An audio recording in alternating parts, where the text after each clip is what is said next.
Idukki കുമളിയിൽ bike ജീപ്പുമായി കൂട്ടിയിടിച്ച് 2 പേർ മരിച്ചു. വണ്ടിപ്പെരിയാർ കന്നിമാർ ചോല സ്വദേശികളായ അജയ് സന്തോഷ് എന്നിവരാണ് മരിച്ചത്. ഒരാൾക്ക് പരിക്കേറ്റിട്ടുണ്ട്. പരിക്കേറ്റയാളെ കോട്ടയം മെഡിക്കൽ കോളേജ് ആശുപത്രിയിലേക്ക് കൊണ്ടുപോയി എന്നുള്ള വിവരമാണ് പുറത്തുവരുന്നത്. രാഹുൽ വിജയൻ വിവരങ്ങളുമായി ഇടുക്കിയിൽ നിന്ന് ചേരുന്നുണ്ട്. രാഹുൽ, എങ്ങനെയാണ് ഈ അപകടം ഉണ്ടാകുന്നത്? എപ്പോഴായിരുന്നു അപകടം? ഈ പരിക്കേറ്റ ഒരാളുടെ ആരോഗ്യനില എങ്ങനെ? ആശുപത്രിയിൽ നിന്നുള്ള വിവരങ്ങൾ എങ്ങനെ രാഹുൽ?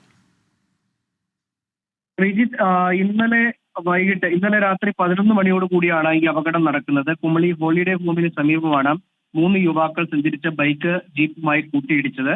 ആ സംഭവ സ്ഥലത്ത് വെച്ച് തന്നെ 2 പേരുടെ മരണം സംഭവിച്ചു എന്നുള്ളതാണ് അറിയാൻ കഴിയുന്നത്.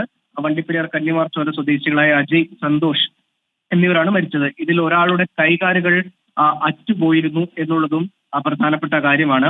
മറ്റൊരാൾക്ക് ഗുരുതരമായി പരിക്കേറ്റിട്ടുണ്ട്. അരുൺ എന്ന് പറയുന്ന 22 വയസ്സുകാരനാണ്. ഇദ്ദേഹത്തെ കോട്ടയം മെഡിക്കൽ കോളേജിലേക്ക് കൊണ്ടുപോവുകയും ചെയ്തു. ഇയാളുടെ നിലയും ഗുരുതരമായി തുടരുകയാണ്. അമിത വേഗമാണ് അപകടത്തിന് കാരണമെന്നാണ് പ്രാഥമികമായി പോലീസ് പറയുന്നത്. ശരി, രാഹുൽ വിജയൻ ഇടുക്കിയിൽ നിന്ന് വിവരങ്ങൾ നൽകുകയായിരുന്നു. വാഹനാപകടത്തിൽ 2 പേർക്ക് ദാരുണാന്ത്യം.